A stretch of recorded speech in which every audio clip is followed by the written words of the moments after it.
अस्सलाम वालेकुम व्यूअर्स, कैसे हैं आप सब लोग। उम्मीद है खैरियत से होंगे और बहुत खुश होंगे। आज की वीडियो में मैं अफ्तारी में बना रही हूँ सब्ज़ी और आलू के पकोड़े। उसके लिए मैंने आलू लिया है और थोड़ी सी शिमला मिर्च और एक छोटा प्याज काटा है और थोड़ा सा टमाटर लिया है। आपको जो सब्ज़ियाँ पसंद हैं जैसे गाजर हो गई और बंद गोभी वगैरह, आप वो ऐड कर सकते हैं। मैंने यहाँ पे सिर्फ शिमला मिर्च और टमाटर ऐड किए हैं। अब मैं इन सारी चीज़ों को मिक्स कर दूँगी। तीनों चीज़ों को मैंने ऐड कर लिया है एक बाउल में, जिसमें हम बेसन को मिक्स करेंगे। यहाँ पर एक चीज़ मैं आपको बताती हूँ, अगर आपके घर में दही मौजूद है तो पकोड़े में पानी डालने की बजाय दही का इस्तेमाल करें। दही से पकोड़े बहुत ही ज़्यादा मज़े के बनते हैं। मैंने फ्रिज से दही निकाला था और ये बहुत ज़्यादा जम चुका था।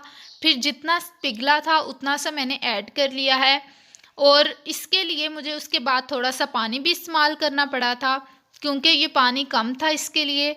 और एक और टिप है, अगर आपने अफ्तारी टाइम अगर आपने पकोड़े बनाने हैं तो आप 1 घंटा पहले अगर बेसन डाल के नमक मिर्च वगैरह डाल के रख देंगे तो फिर होगा कुछ यूँ कि आपको पानी डालने की ज़रूरत भी नहीं पड़ेगी। वो सब्जियां ही अपना पानी छोड़ देंगी और आप उनको ही मिक्स कर लोगे। लेकिन यहाँ पे मैं बिल्कुल एंड टाइम पे बना रही थी और दही भी मेरे पास मेल्ट नहीं था।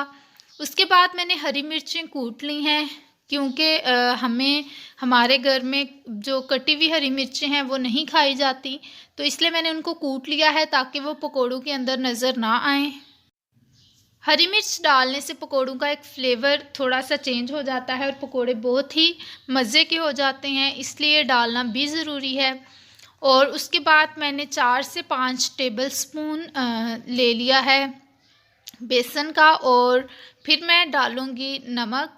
नमक मैंने हाफ़ टेबल स्पून लिया था और 1 टीस्पून जो है वो मैंने मिर्चें डाल ली हैं क्योंकि मैंने हरी मिर्चें काफ़ी ज़्यादा मिक़दार में डाली हुई थी, तो इसलिए मैं रेड मिर्चें जो हैं वो कम डालूँगी। उसके बाद मैंने गरम मसाला और धनिया पाउडर जो है उसको इकट्ठा मिक्स किया होता है। तो धनिया एक्चुअली मैंने पाउडर नहीं बनाया होता, उसको थोड़ा सा कूटा गया होता है, तो वो मैंने ऐड कर लिया। उसके बाद मैंने अच्छी तरह से सारी चीज़ों को मिक्सअप कर लिया है। आप दही वाले पकोड़े ट्राई करिएगा, आपकी टोटली जो टेस्ट है और लुक है पकोड़ों की वो चेंज हो जाएगी। यहाँ पे मैंने सब कुछ मिक्स कर लिया है और पकोड़े डालने के लिए बेसन आप इस तरह से डालें कि हमें आलू और जो भी चीज़ें हमने अंदर प्याज वगैरह डाला होता है वो नज़र आए, यानी मुकम्मल तौर पर वो बेसन में डिप ना हुए हों। उससे पकोड़े जो हैं वो मज़े के नहीं बनेंगे, वो ज़्यादा सा बेसन हो जाएगा। तो अब मैंने इसको गरम ऑयल में डाल लिया है। ऑयल आपने मीडियम फ्लेम पे रखना है और ताकि पकोड़े अंदर से भी अच्छी तरह से पक सकें। तो यहाँ पे मैं इनकी साइड चेंज कर रही हूँ।